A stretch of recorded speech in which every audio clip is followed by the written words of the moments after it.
Some time with us. First team All-Pro, Derrick Henry joining us now. Derrick, good morning to you. Excited to have you here. Before we talk some football, I know you're partnering with Old Spice. Tell us a little bit about the work you're doing with them. Oh, yeah, well, it's been a tough year for some guys.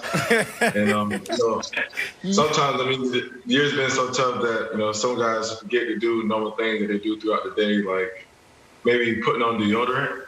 Well, Old Spice has come to your savior with this new quality scent cologne called Dynasty. Gives you the confidence to make it through your day and through the year. And it smells really good. So Old Spice is doing a great thing with this new cologne quality scent deodorant. Ooh, Derrick, I got a question for you. Did you wear that when you were on the jet ski? Do you put it on when you're on the jet ski? For sure. All right, look, I've been campaigning. Stay with me here. I've been campaigning for you to win MVP for a long time, okay? For half the year. And the way I tried to illustrate this and to paint this picture for people was by using a jet ski. So it's a long story, but just stay with me. You'll figure it out.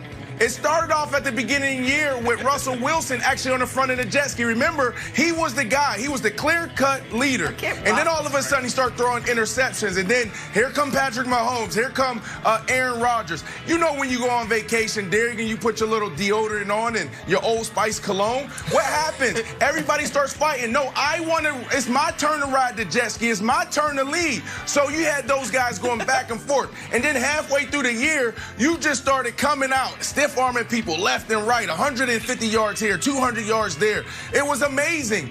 And then we start talking about other guys, and I was like, look, Derrick Henry, we got to have this discussion. So I had this as the illustration going into week 16. But my whole point, Derrick, was this.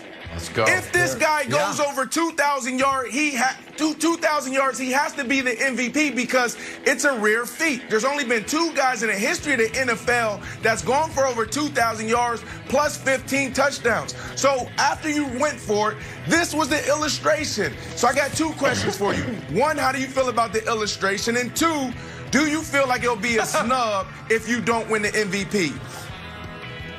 Well, I love the illustration. I think it's pretty cool. I'm a Florida boy anyway. I appreciate the support, and you campaigned for me. And it's hard to say as far as being snubbed because I feel like Aaron Rodgers had a great year. So he's definitely well deserving for it. If I don't get it, hopefully I can take home some award. But I definitely appreciate the campaign. I think it's pretty cool and appreciate the support. Okay, see, now you're giving me the current player talk. See, we're trained. We go through media training every year, take the high road, say what we're supposed to say. Derrick, this is your opportunity to change history, make history. Do you believe that we should rethink the MVP award? Like, how are you a running back, go for 2,000 yards, and you don't get the MVP? So I really got to push back on you right now, and I want to get your honest opinion on this whole MVP award because it seems like it's a quarterback award.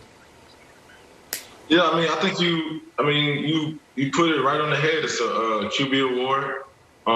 It's a passing league nowadays. So I don't think the running back gets much credit in the league nowadays as far as rushing and touchdowns. It's more of quarterback if he's consistent in playing at a high level throughout the year and consistent in his play. Then I think just right there on the platter for the quarterback to win it. Do I think I have a chance to win it? Maybe a little bit, but as long as the quarterback's playing at a high level, then they always gonna get the first hand to it. Well, so Derrick, this is interesting because the reason it's turned into a quarterback award is because the vast majority of teams go as their quarterback goes.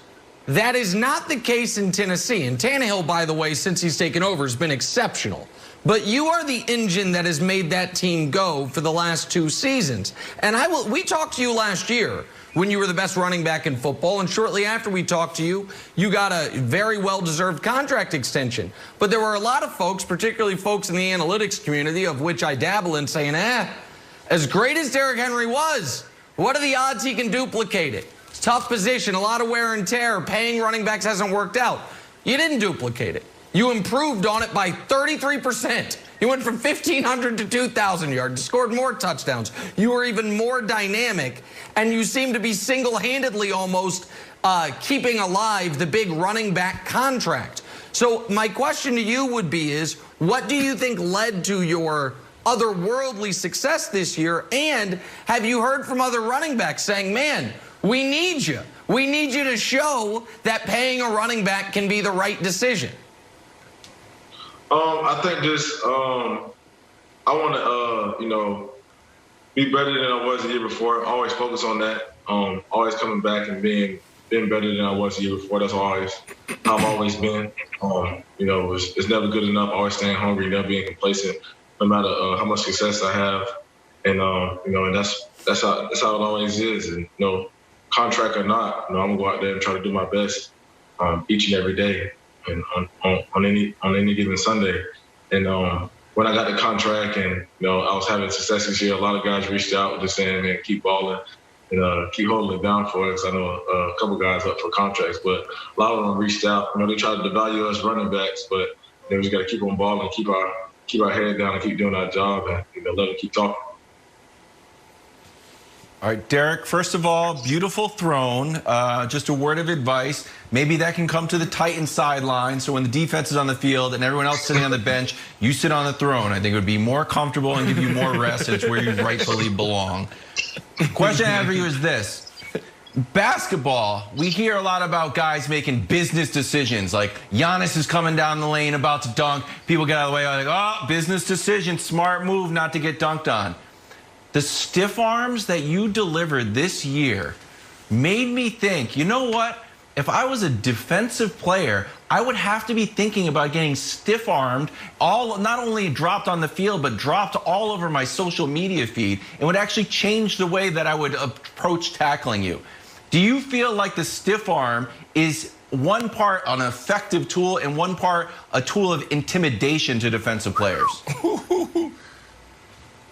Well, I do know, now that I've used it, a lot, and, I guess you could say the highlights from it, that's probably the main thing that our defense focus on is, my stiff arms. I can tell whenever I play each team that when I approach a defensive player, they're already waiting for it. They already got their hands up trying to break it down. So it definitely has been effective, and, people notice it in the league, and, they prepare for it, get ready for it. All right, Derrick, I'm going to piggyback. Love the throne. It's going in my next contract. 2, I wonder if you use the stiff arm anywhere other than the football field. Like, is it applicable to real life? And 3, more importantly, back-to-back seasons now where you've played great and your team's come up just short of the big game. I'm just wondering if there's something you can put your finger on as to what pushes and what propels maybe you guys to just take it that extra little mile to get you guys back, getting ready to play this week. I think it's just, us just playing better when it all comes down to it, all collectively from, from the whole team, just being better. And, I guess just using this season as we came up short, we won the division, which you haven't won in a while, and, lost in the wild card round, and, just using that as motivation, coming back hungry. Last year, making to the AFC Championship, and this year just getting knocked out in the first round. So all you can do is just use it as fuel, motivation, and just come back hungry. With the new assets we have to our team and the people that's returning. So just be hungry, ready to come to work, and hopefully and willingly make it to the Super Bowl next year. Well, it always starts with the leader. It always starts at the top. Talk to me a little bit about Coach Vrabel. 2 things here, and give me the inside scoop. the beef between y'all and the Baltimore Ravens, y'all going to the logo, dancing, doing all of that, was that something that was intentional? I felt like, you know, Coach Vrabel said, go do that because I'm throwing my guys in a fight and you guys are going to have to respond. So I want a little insight there, and then also talk to me about Coach Vrabel and what makes him special, if he is special, because a lot of people feel like he's a next level coach. Yeah, as far as the logo thing, we actually been doing that since I got here in 2016, and that's just something that, you know, that we always done, and probably before I even got here, just breaking it down in the middle of the field. I mean,